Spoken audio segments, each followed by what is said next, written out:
వికారాబాద్ జిల్లా కలెక్టర్పై దాడి కేసులో బీఆర్ఎస్ మాజీ ఎమ్మెల్యే పట్నం నరేందర్ రెడ్డిని పోలీసులు అరెస్ట్ చేశారు. ఫిలింనగర్లోని ఆయన ఇంటికి వెళ్లి అదుపులోకి తీసుకుని పోలీస్ స్టేషన్కి తరలించారు. లగచర్లలో అధికారులపై దాడి ఘటనలో నరేందర్ రెడ్డి జోక్యం ఉందన్న ఆరోపణలున్నాయి.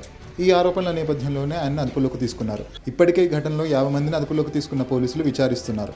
16 మందిని అరెస్ట్ చేశారు. వీళ్ళందరినీ కొడంగల్ కోర్టులో హాజరుపరిచారు. మెజిస్ట్రేట్ ఈ నిందితులకు 14 రోజుల రిమాండ్ విధించారు. ఫార్మా ఇండస్ట్రీ ఏర్పాటుకు సంబంధించిన భూసేకరణపై అభిప్రాయ సేకరణ కోసం వెళ్లిన కలెక్టర్ ప్రతీక్ జైన్ సహా మరికొంతమంది అధికారులపై గ్రామస్తులు దాడికి పాల్పడ్డారు. ఈ ఘటన జరిగిన తర్వాత అర్ధరాత్రి పోలీసులు వెళ్లి విద్యుత్ సరఫరా నిలిపివేశారు. ఇంటర్నెట్ సేవల్ని ఆపేశారు. ఆ తర్వాత ఇళ్లలోకి వెళ్లి కొంతమందిని అదుపులోకి తీసుకున్నారు. ఈ ఘటనతో సంబంధం లేని వాళ్ళని విడిచిపెట్టారు. ఈ ఘటన రాజకీయంగానూ అలజడి సృష్టించింది. ప్రభుత్వ వైఫల్యానికి ఈ దాడే నిదర్శనమని బీఆర్ఎస్ తీవ్రంగా విమర్శిస్తోంది. అటు ప్రభుత్వం మాత్రం ఇది ప్రతిపక్ష కుట్ర అని తేల్చి చెబుతోంది. ప్రధాన నిందితుడిగా భావిస్తున్న భోగమోని సురేష్, కేటీఆర్, పట్నం నరేందర్ రెడ్డితో కలిసి దిగిన పాత ఫోటో ఇప్పుడు సోషల్ మీడియాలో వైరల్ అవుతోంది.